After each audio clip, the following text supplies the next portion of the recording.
పెళ్ళిళ్ళని, శుభకార్యాలని, లేదంటే ఏదో ఒక కార్యక్రమం అని, లేదంటే ఒకవేళ హాస్పిటల్స్ అని, ఏ రకంగా అయినా సరే పెద్ద మొత్తంలో డబ్బులు మాత్రం చెన్నై లేదంటే అటు తమిళనాడు ప్రాంతాలకు వెళ్ళే సందర్భంలో ఒకవేళ తీసుకెళ్ళాలనుకుంటే దానికి సంబంధించి ప్రాపర్ డాక్యుమెంట్స్ మీ దగ్గర పెట్టుకొని వెళ్ళండి. ఎందుకంటే ఇప్పుడు ఎలక్షన్స్ కోడ్ అమలులోకి వచ్చింది. తమిళనాడు పూర్తిగా కూడా త్వరలోనే ఎలక్షన్స్ జరగబోతున్నాయి.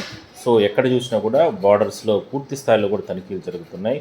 చెన్నై అంటే 2 తెలుగు రాష్ట్రాల నుంచి చెన్నైలోకి, తమిళనాడులోకి వెళ్ళే సందర్భంలో బార్డర్స్‌లో కావచ్చు, లేదంటే దాన్ని దాటుకున్న తర్వాత లోపలికి వెళ్ళిన తర్వాత ఎక్కడైనా సరే పోలీసులు కావచ్చు, లేదంటే ఎలక్షన్ అధికారులు వాహనాలను ఆపే అవకాశం ఉంటుంది. అదేవిధంగానే బ్యాగ్స్ వాటన్నిటిని కూడా తనిఖీ చేసే అవకాశం ఉంటుంది.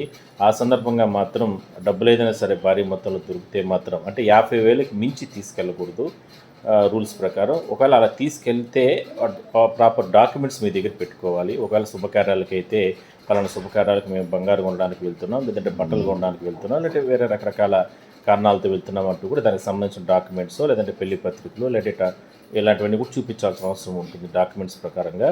లేదంటే ఇట్లా హాస్పిటల్స్ అయితే హాస్పిటల్ బిల్కి సంబంధించి మీరు ఎట్లా అంటే ఏ విధంగా మీరు ట్రీట్మెంట్ చేసుకుంటున్నారు, ఎవరు రెఫర్ చేశారు చెన్నైకి రమ్మని చెప్పి, ఇట్లా రకరకాల ఇవన్నీ కూడా ఫైల్ చూపించాల్సిన అవసరం అయితే ఉంటుంది. సో ఈ రకంగా అంటే ఎలక్షన్ అధికారులకి సంబంధించి కావచ్చు, అదేవిధంగానే దీనికి సంబంధించి మాత్రం ప్రాపర్గా చెకింగ్ అనేది జరుగుతుంది. సో బీ అలర్ట్గా మాత్రం ఉండండి వెళ్ళే సందర్భంలో మాత్రం.